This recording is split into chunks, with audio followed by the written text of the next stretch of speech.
I've got an insatiable appetite for Napoleon. And I want more. Hello there everyone, welcome to the channel if you're new, welcome back if you aren't. I'm EDJ, and I'm gonna be finishing up the Napoleon in Italy series. So, according to the playlist, this is the last video, and then he uploads the entire series, so yeah, I feel like it's safe to say he's done with Napoleon in Italy. And, oh, quick before I get started, I fixed my microphone. Like I said, I got this new microphone for Christmas, and you know, through the Dovahati Byzantine series and even through some with this, for those of you who use headphones or, you know, yeah, listening devices, my audio was spiking a lot, so it may have affected you. I lowered the audio super low this time. Like, check this out. Recording devices, properties. Yeah, I put the microphone boost at basically 0. I was checking it out, recording some before before this video, so sounded fine. Hopefully everything's cool now, and you can at least hear me without your ears bleeding. But yeah, excuse me. So yeah, hopefully that's all fine. If not, I'm sorry guys, you're stuck with this until I can buy a new microphone, which I probably won't do because I'm lazy, at least for like a year or two. But you know, either way. So yeah, sorry, side tangent. So what do I think how this video will go? Well, this video, since it's the end of Napoleon's, you know, campaign in Italy, obviously he's gonna win because, you know, foresight. We have the benefit of foresight, knowing that Napoleon goes on to much bigger and better things after this. Excuse me, but yeah, like how he wins.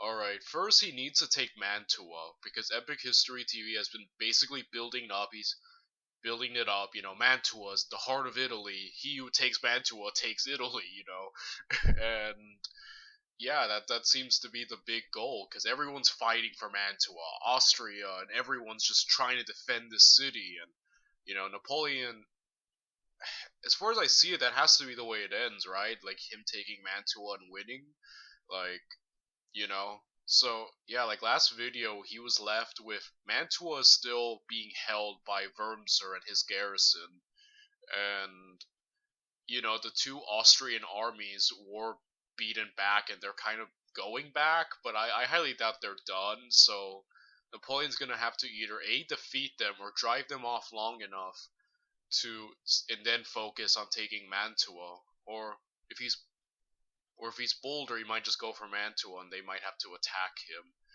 I don't know exactly, like I said, Napoleon's early campaigns, the Egypt one and this one, I know, like I said, I've walked into this completely blind, I don't know what's going on, and I'm just learning, and yeah, I guess we'll just see how things go.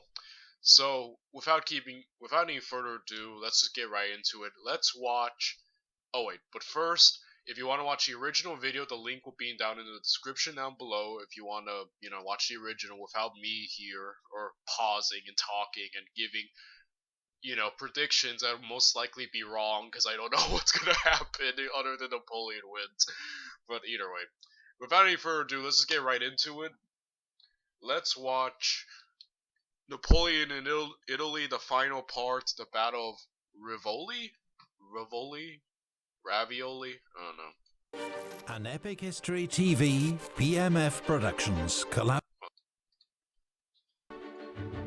In 1796, at the height of the French Revolutionary Wars, a young French general took charge of a ragged, demoralized army in northern Italy. It was his first command. Many expected him to fail. Instead, in just 1 month, he won his first brilliant campaign. With astonishing self-confidence, boldness and energy, he led his army to victory after victory, transforming the war in Europe, winning praise from a grateful republic, and forging a legend. This is the story of Napoleon Bonaparte's first campaign, and the dawn of a new age.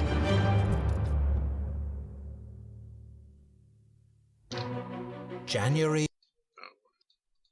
1797. A new year, but familiar problems for 27-year-old General Bonaparte, waging war against the Austrians in northern Italy. He has the great fortress city of Mantua under siege. And after a narrow victory at Arcole, he's once again driven back the Austrian armies, trying to march to its aid. But the French army of Italy is in a ragged state. Troops have not been paid for weeks. Their uniforms are disintegrating. Their shoes are broken. And above all, they're hungry. One of Napoleon's major concerns is the wretched state of medical care for his men. Yeah, I think as we kind of discussed in the past videos, like, Napoleon inherited not a great situation, and he's made it into the best possible situation he could for himself, but still, with the lack of, reinforcements and support from France at the moment, yeah, it seems like he's against the clock, because Austria is just, they're replenishing their troops, and, they can, I think, the way things are looking, they look like they can keep going, at least for a while. Napoleon seems like he's, like, his forces are stretching themselves thin, battling exhaustion, and just, he doesn't seem that he can just keep, replenishing his troops, so it really seems like he's against the clock. Taking Mantua seems like, it almost comes across like that will be the big win, but at the same time, he needs to move real quick. It seems like he needs to fight against, like, race against the clock, as they say.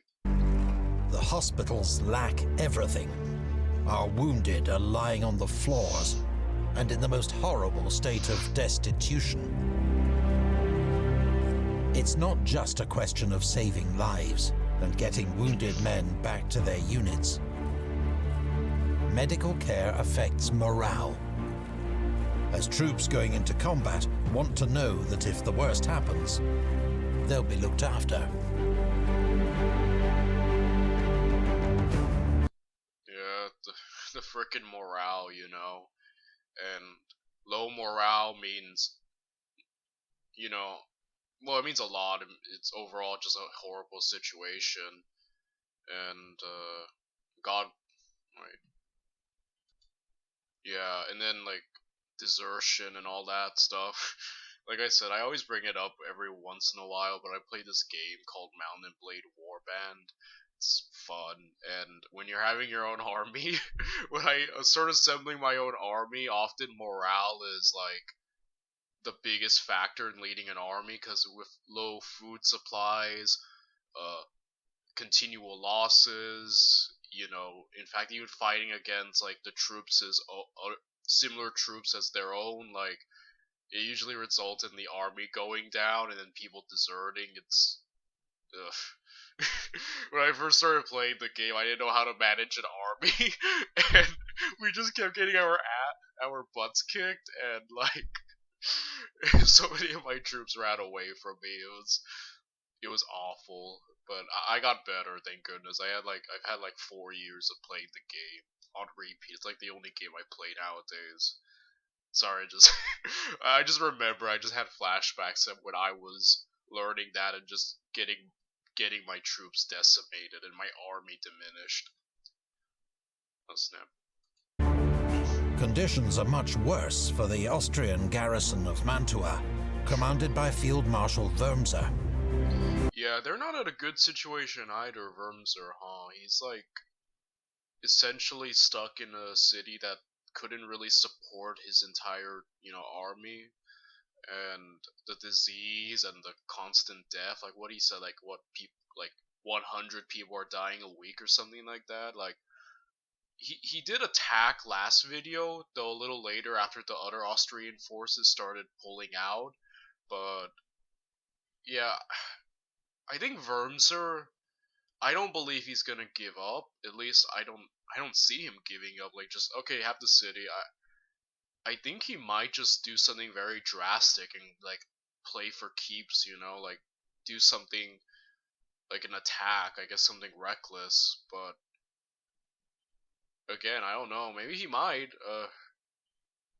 I don't think he's gonna make it though. I'm pretty sure he's dead. So you know, I really got that from a comment. I think last video someone mentioned Wormser died, so I was like, oh man, hated that spoiler. But yeah, I don't think Wormser's gonna make it. That's all I know. He's dead somehow. In 4 months of siege, 9,000 soldiers have died from disease, wounds, or the effects of malnutrition. Survivors live off horse meat, civilians off rats and dogs. Even these miserable rations will run out by the 27th of January, just a few weeks away. The clock is ticking. The Austrians must relieve Mantua by that date, or lose the city, and with it, the war in Italy. Okay, yeah, so, man, siege warfare is like the roughest, man. Like, you know, like, I was studying, like, I was just looking at random Chinese history because I find Chinese history so entertaining and bizarre. But yeah, there was like a siege where essentially like an army ate like 23,000 to 30,000 civilians within it. Like cannibalism, it's insane. But yeah, in sieges like that go on, it's like the outside army can't attack, so they just have to starve them out, which takes time, obviously. And the army and troops and people within the city are just essentially starving and sitting until they, you know, I don't know. It's like, siege warfare is brutal, man. Like, I don't know if I'd rather just go out and just rather as well die there instead of, you know, slowly starve or succumb to sickness and illness. I don't know, man. I don't know. So this is it. Don't you die on me before I get over there. Don't count on it. We came from every corner.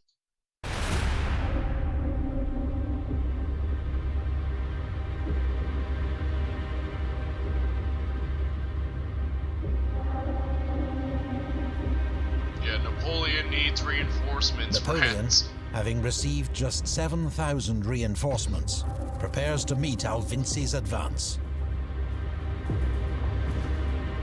He will not only be outnumbered, he doesn't know where his enemy will strike. And Napoleon must hold one division back to cover Wormser's garrison. It's commanded once more by General Serrurier, recovered from his long illness. Augereau's division watches the Adige, while Massena guards Verona. The Northern Division has a new commander. Napoleon has sacked Vaubois for his poor performance and put in his place General Barthélemy Joubert.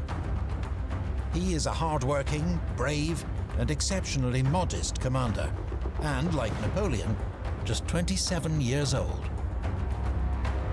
General Ray is in reserve south of Lake Garda. General Alvinci has received 14,000 reinforcements and orders to relieve Mantua as soon as possible. Like I said, France is in a, you know, Napoleon and his Italian campaign wasn't the main focus during the French War. He obviously, like oversimplified said, made the sideshow into the main show, but you know, the main armies of France were above, and you know, not doing so hot. And I guess France was more focused on them and put them more in priority over Napoleon, it seems. But yeah, at the same time, like, the Austrians are aware that if Mantua falls, it's done in Italy, so it makes sense that they're more desperate to you know, replenish Alvinci, and yeah, it makes sense. But it's just Napoleon is really fighting an uphill battle for the most part. He is eager to march, but heavy snow and the late arrival of equipment and supplies delays his advance until the 7th of January. Alvinci. Vinci, man. Every time he wants to move, the weather just like, you know, it's like, nah, slow down a little there, bro. But yeah. The first columns on the move are Provera and Berlich. But their offensive is merely a diversion intended to draw Napoleon's attention away from the main threat, which will be coming down the Adige Valley. Alvinci has divided this force into 6 columns. Their mission is to envelop and destroy Joubert's division at Rivoli and clear the path to Mantua.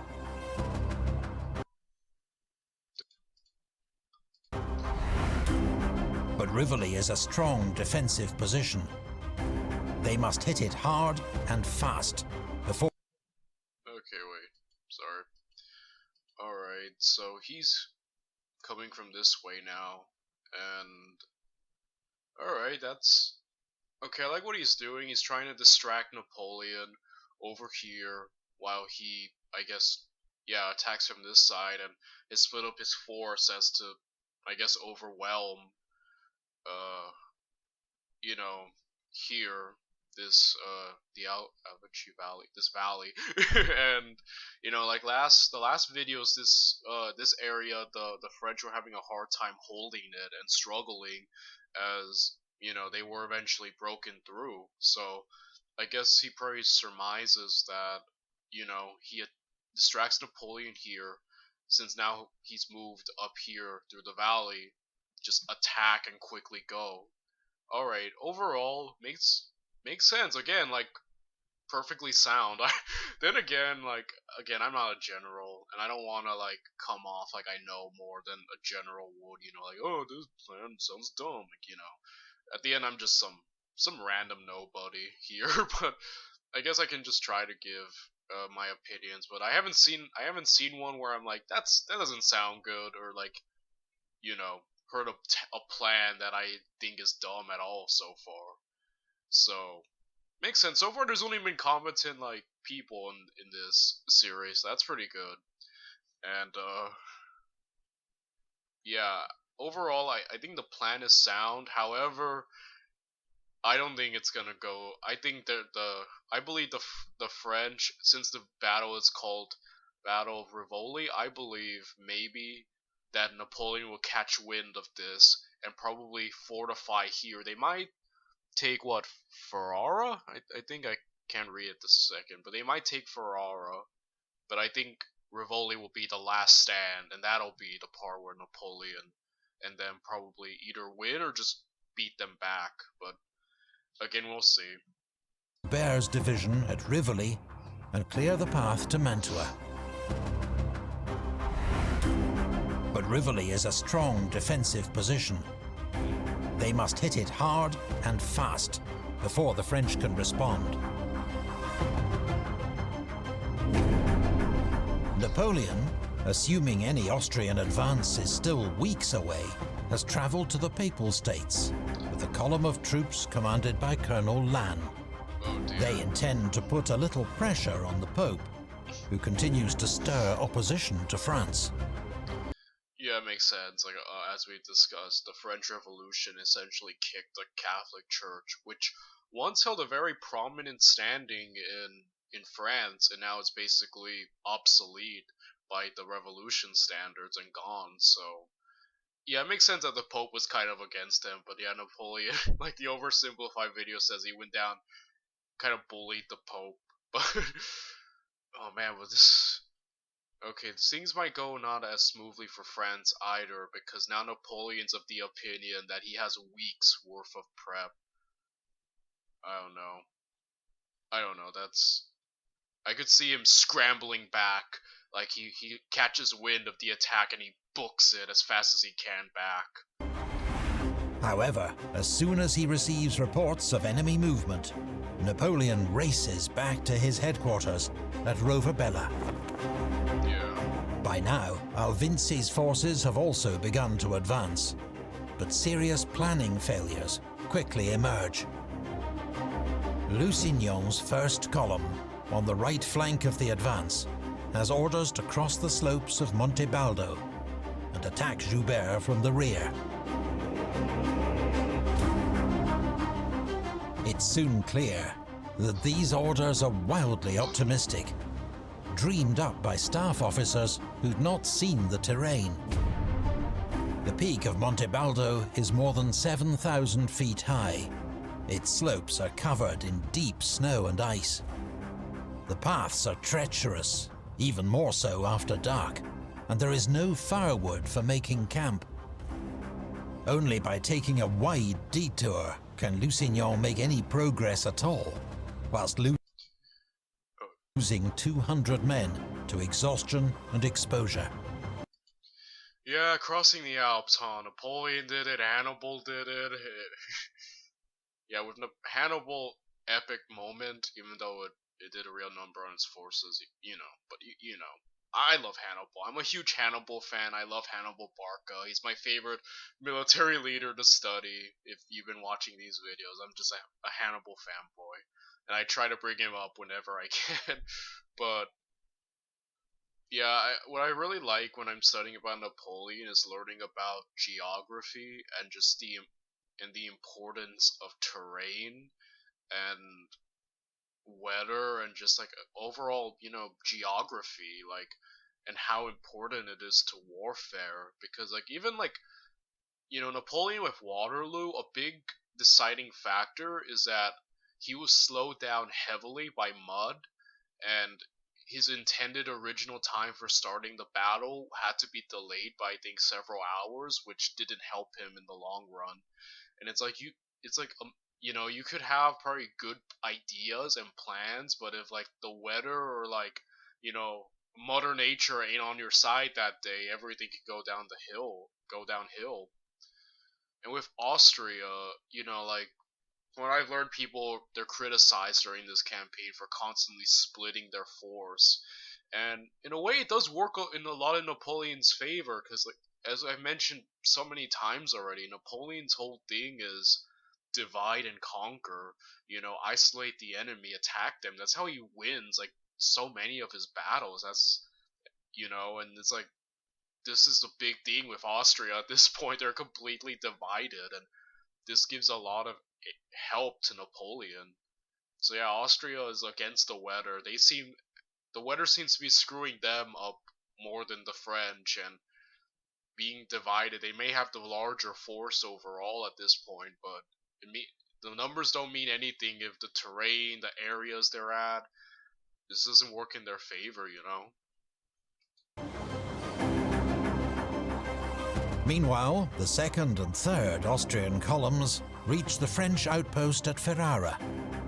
An initial attack is repulsed, and following their orders, they wait for Lusignan's column to appear before launching a second attack. However, Lusignan's column is not yet in sight.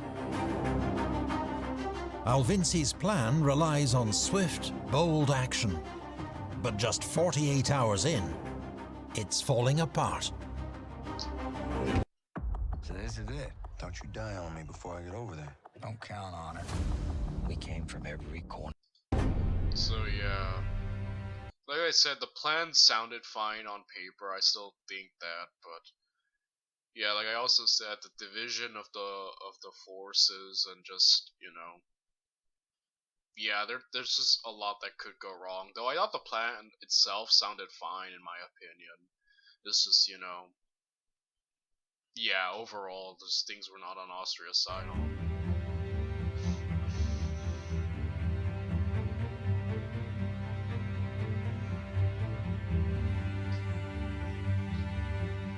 At Roverbella, Napoleon ponders the incoming reports. He knows that Joubert's forward outpost is under attack at Ferrara, that Massena has repulsed an Austrian attack on Verona, and Augereau faces a sizable Austrian force near Legnago, poised to cross the Adige. Is Alvinci using the same tactics as before, making his attack from the east? Then, a second report. Yeah, Napoleon doesn't know about Alvinci not being where he originally was, and they said if the weather was fine and things worked well enough, yeah, Vinci could have totally gotten the drop on Napoleon if he'd gone in through there, but obviously, yeah, it's falling apart. But yeah, Report arrives from Joubert. His scouts have detected an enemy column marching around his flank. He has no doubt that he faces a major Austrian attack and has begun withdrawing his forces to Rivoli. "The report I have given you is exact," he tells his chief. "Be assured, the enemy will make every effort to throw me onto the blockade of Mantua." The enemy's plan has been unmasked, Napoleon announces, and issues a flurry of orders. Massena is to march immediately to reinforce Joubert. Augereau is to send him cavalry and guns, while the rest of his division keeps watch on Provera. Rey is to move up to Castelnuovo. Serrurier is to be on high alert for an attempted breakout by the Mantua garrison. While Joubert, the youngest and least experienced of Napoleon's divisional commanders, is instructed to hold Rivoli at any cost, and assured that help is on the way.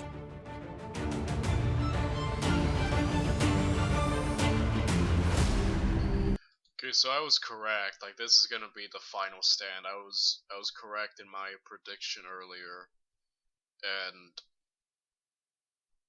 yeah. All right, this seems to be the final stand.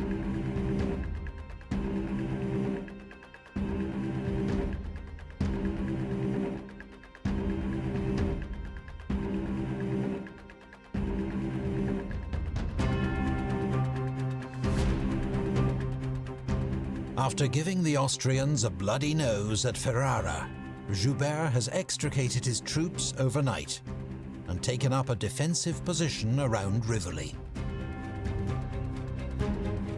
Napoleon arrives around midnight and immediately sets out with Joubert to inspect the enemy's positions. The weather had cleared and the moonlight was superb. I climbed the different heights and observed the lines of enemy fires. They filled the country between the Adige and Lake Garda, and the atmosphere was ablaze with them. One could easily distinguish 5 camps, each composed of a column. Until reinforcements arrive, Napoleon has just Joubert's division, 10,000 men, to hold off 24,000 Austrians. But Alvinci will help to even the odds by ordering Lusignan's first column to attempt a wide outflanking march to cut off the French line of retreat. Yeah, the same old strategy we talked about, right? Everyone fights, you go around and go from behind. The most used tactic in history, but beyond effective. And yeah, we'll see. And Napoleon decides the main road to Rivoli, which passes through a steep defile known as the Pontari, can be held by a single regiment supported by entrenched cannon. This leaves more manageable odds of 9,000 against 12,000 in the center. Yeah, again, Austria's tendency to divide its force, which I think, again, I'm not in the head of these guys, I don't know, but I guess it's if they knew about Napoleon's situation and in regards to, you know, his troops exhaustion, not receiving much reinforcements, and they feel like they just had the larger army at this point. I think it's fair to assume they thought they had the luxury of dividing its force against Napoleon, who probably was the smaller of the army, but again, yeah, it's like this only helps Napoleon, man, like, you know, divide and conquer, you know, separate the enemy. But Napoleon wants to push out his defensive line to hold the slopes that mark the edge of the Rivoli plateau.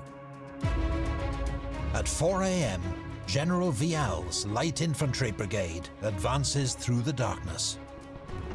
They drive back the Austrian outposts and take the San Marco chapel. They're followed on their left by the rest of Joubert's division. But the French push too far. Skirmishes break out along the line, with heavy fighting on the heights of San Marco. Napoleon had not wanted to start the battle so early, but the combat escalates. At dawn, the Austrians attack the plateau in force. The French 85th Demi-Brigade is outflanked and routed by Liptay's second column. The 29th Light, on its right, is forced to retreat, and it looks like the French line is crumbling. But the 14th, on their right, fights tenaciously. It's an intense infantry battle across broken ground, vineyards and walled gardens, with sudden charges, hurried withdrawals, and countercharges. When the Austrians overrun a French battery, an officer demands, "14th, will you let them take your guns?" His troops mount a ferocious charge that routs the Austrians and reclaims the battery. By 9 AM, Massena's troops have begun to arrive. They take up position on Joubert's left. The buckled French line is stabilized. Massena, man, he might just be the MVP so far. He just keeps coming back and helping. Like, just out of nowhere, Massena shows back up. Like, last video, and man, really is the MVP, man. I have a lot. I'm glad I'm knowing about more about Massena. Like I said, I've known nothing about Napoleonic era generals or, like, you know, leaders overall, other than Napoleon and the Duke of Wellington. There's, you know, and I think what Tsar Alexander, but other than that, like, that's like, you know, there's so many more awesome people, and I think that's what I'm gonna really enjoy a lot about this series, is just learning about, you know, these other leaders and the guys who helped Napoleon out, because obviously Napoleon, for as much as a genius he is, and he does live up to the hype, even he needed, like, competent people under him, working with him to accomplish as much as he did. And yeah, he definitely had it. So good job, Massena. You literally turned what looked like almost a complete defeat of the French right there. So awesome. But so far, the French have only faced half of Alvinci's 6 columns. One by one, the others now join the action. Vukasovic's 6th column is on the far side of the Adige River. But its guns cause havoc among French troops holding the Pontari. Under this covering fire, Royce's 5th column charges up the narrow road and in fierce fighting storms the French entrenchments. This advance threatens the entire French right wing with encirclement, and a retreat begins. Moments later, gunfire to the southwest reveals Lusignan's 1st column has reached Affy, poised to cut off their escape.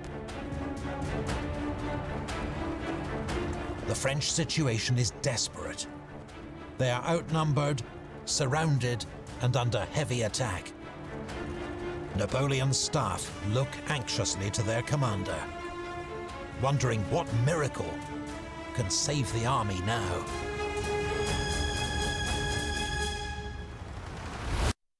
So this is it. Don't you die on me before I get over How there. many times are you gonna sponsor this movie to me?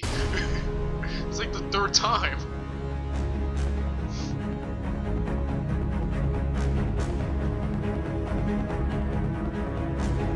Oh my gosh. What an absolute G, dude. He's like, oh my gosh, we're surrounded. It's like, you know. Oh my gosh, I'm sorry. It's just, they're like, we're surrounded, Napoleon. And then Napoleon turns and he's like, they should have brought more men, and then proceeds to completely whoop their butts. But in all seriousness, this is awesome. Dude's looking at this situation, everyone's panicking, and he's like, you know, I got this, guys. Don't worry. We're gonna rock this. Awesome. Napoleon has so many epic like one-liners. I'm thinking about the one where like I believe one of his former, one of his former people who used to work under him ended up joining the coalitions shortly after his invasion of Russia, and I think his saying they tried to like blockade him, but he was like, I made him a count, but I didn't make him a general, and then proceeds to whoop his butt. I don't know. Either way, Napoleon has so many epic one-liners and like quotes from like these battles. I don't know, like they're just so awesome. Sensing victory, General Alvinci and his staff ride forward to urge his infantry on. Napoleon remains calm. He knows Alvinci's center columns are near exhaustion, and that they have no cavalry and little artillery support. He identifies Royce's column as the most immediate threat, and orders Joubert to send every man and gun he can spare for a counterattack. General Leclerc and a 21-year-old Captain Lassalle then charge with the entire French cavalry, just a few hundred horsemen. Under this onslaught, the lead Austrian troops are driven back into the gorge. Here, they collide with the rest of the column coming up. Cavalry and infantry jammed together, some pushing forward, others trying to escape. Joubert's men pour fire down on them from the overlooking ridge. The final straw is the devastating explosion of an ammunition wagon. Oh my goodness. Austrian morale breaks. The survivors flood back down the road to safety. Napoleon now turns his full attention to the center, where the exhausted Austrian columns have become spread out and disordered. The sudden appearance of French cavalry, supported by infantry and guns, sparks panic and a mass rout. Alvinci, who must have thought himself on the cusp of victory moments before, must join in an undignified race to the rear, spreading further alarm among his men. By 1 p.m., Oh man, Napoleon just... It's so great seeing the genius Napoleon played out. This is awesome. And yeah, really, even Alvinci's plan, even though I obviously the critique of splitting the force at all is always there, but like, it looked like pretty like it was gonna work out really well, but man, just Napoleon just had the perfect counter. He was like, you activated my trap card, and he just pulled out his deck. It's like, oh man. Sorry to disappoint you. Austria. You triggered my Cavalry. Yu-Gi-Oh reference. but that's amazing, man. Just awesome. I don't know what else I can say. That was awesome. bulk of the Austrian army is in headlong retreat, leaving Lusignan's first column in an awkward position. Completely isolated, he begins a fighting withdrawal. But the arrival of General Rey's brigade in his rear triggers a rout. Fewer than half of his 4,000 men escape. Yeah, overall, Vinci's and Austria's constantly separating themselves, like I said, worked completely in Napoleon's favor. And here he attempted to kind of like a flank, go all the way around and behind, but it ended up happening to him. So that's just, man, just Austria, man. They got humiliated. I think Austria, more than anyone in the Napoleonic War era, is just constantly getting thrashed by Napoleon. Like, Austria was Napoleon's personal punching bag for 20 years straight. Oh man.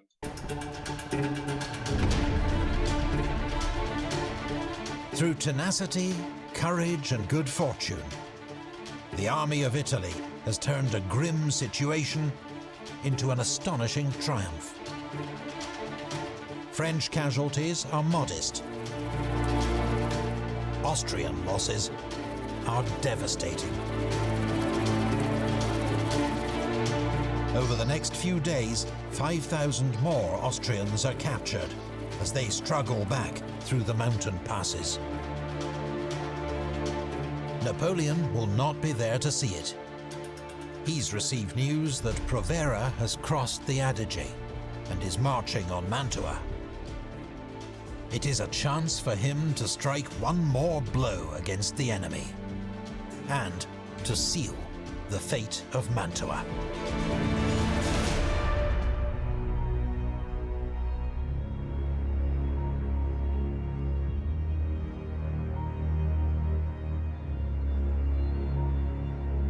Yeah, dude.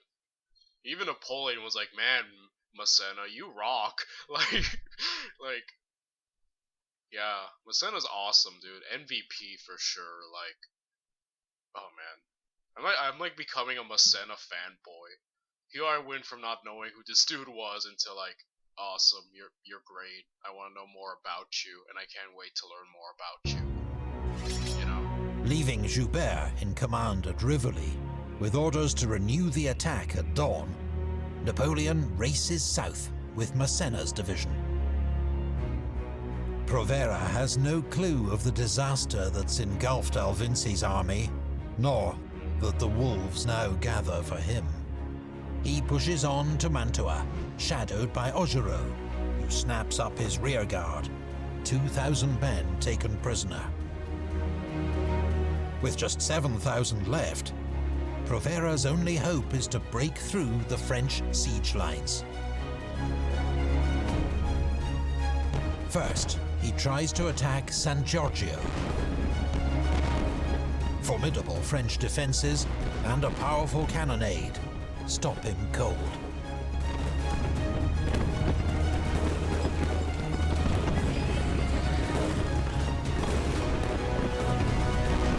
The next day, he launches a coordinated attack with Wurmser against French forces at La Favorita.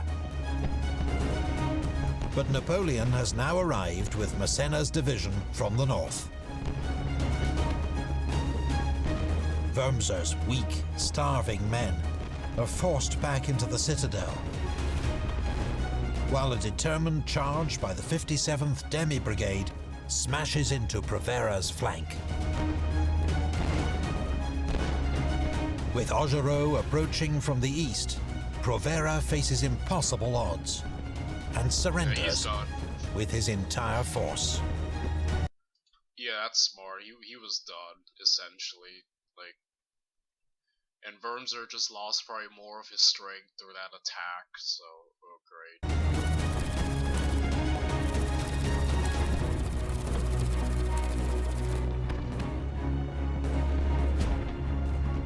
Wurmser's last hope of rescue has been crushed.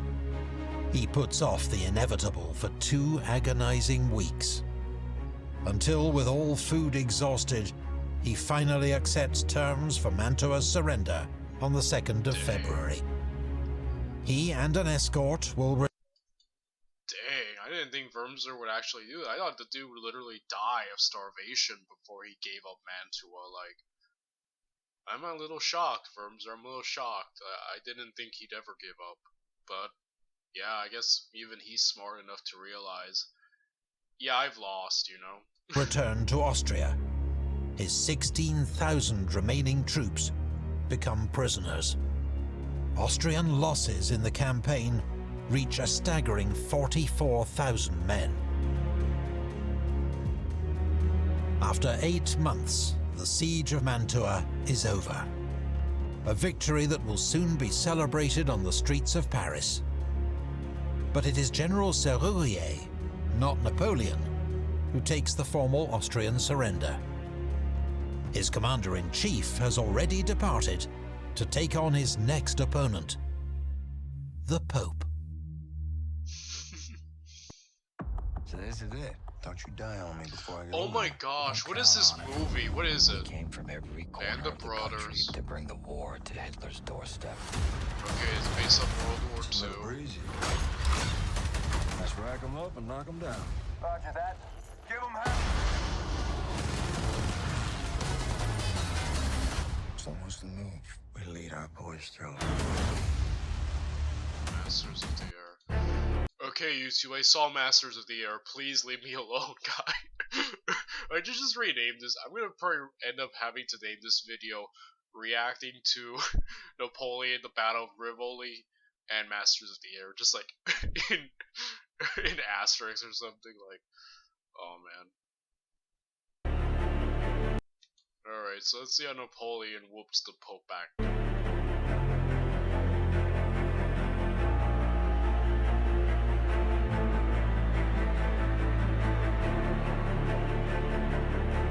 From Rome, Pope Pius VI has once more been agitating against the French. And so Napoleon marches south with 9,000 men to explain the new realities of power in Italy. At Faenza, General Victor's division sweeps aside papal forces, and Ancona is taken without a fight. The subsequent Treaty of Tolentino forces the Pope to give up Romagna, as well as 30 million francs and 100 works of art. Belatedly, Napoleon's victories persuade the Directory to back him in force. French armies stuck on the Rhine are ordered to send him reinforcements. Their 34-year-old commander, another rising star of the French army, is congratulated on his brilliant winter crossing of the Alps. His name is General Jean Bernadotte. Bernadotte. Yeah, that's the guy who becomes like the guy from Sweden, right? Like, yeah. And eventually ends up fighting Napoleon, but yeah, that's it. On the 10th of March, with 70,000 confident, seasoned troops under his command, Napoleon goes on the offensive. He sends Joubert to invade the Tyrol, Massena to advance up the Piave Valley, while he leads the bulk of the army on the most direct road to Vienna. The enemy is scattered and demoralized. Even the appointment of a new commander, the Emperor's own brother, Archduke Charles, fails to restore morale. Charles is regarded as a military prodigy. He's 2 years younger than Napoleon and has defeated the armies of both General Jourdan and Moreau in Germany. But he does not have enough troops or time. He fights a delaying action at the Tagliamento River. But it ends in disaster when Bernadotte surrounds and captures 2,000 Austrians, 10 guns, and 8 standards. The French pursuit continues, with Massena covering Napoleon's northern flank. He arrives at Tarvis in time to block the Austrians' retreat. In 3 days' fighting, the French take another 3,000 prisoners. Napoleon's troops outmarch and outfight the Austrians at every turn. But his situation is more precarious than it seems. The other French armies are only just crossing the Rhine, while his own supply lines are now overextended and vulnerable. Rather than withdraw, Napoleon continues to advance, while proposing to Archduke Charles that they open peace negotiations. The Austrians accept.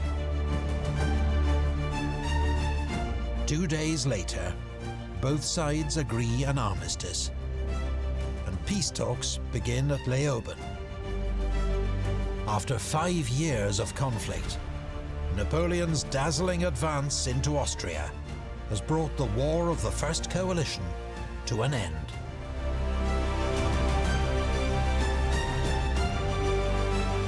So ends Napoleon's first campaign, almost exactly a year after it began, 380 miles away on the shores of the Mediterranean.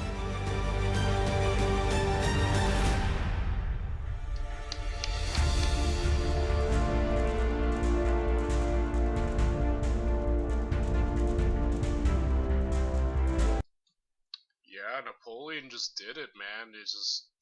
He essentially won for France. I feel like it was more of a Napoleon victory than a French one overall. But yeah, what can I say? It's just the moment Mantua fell, I was just like, all right, we've already won. This is just extras, you know. He's just handling the scraps for the most part. Yeah.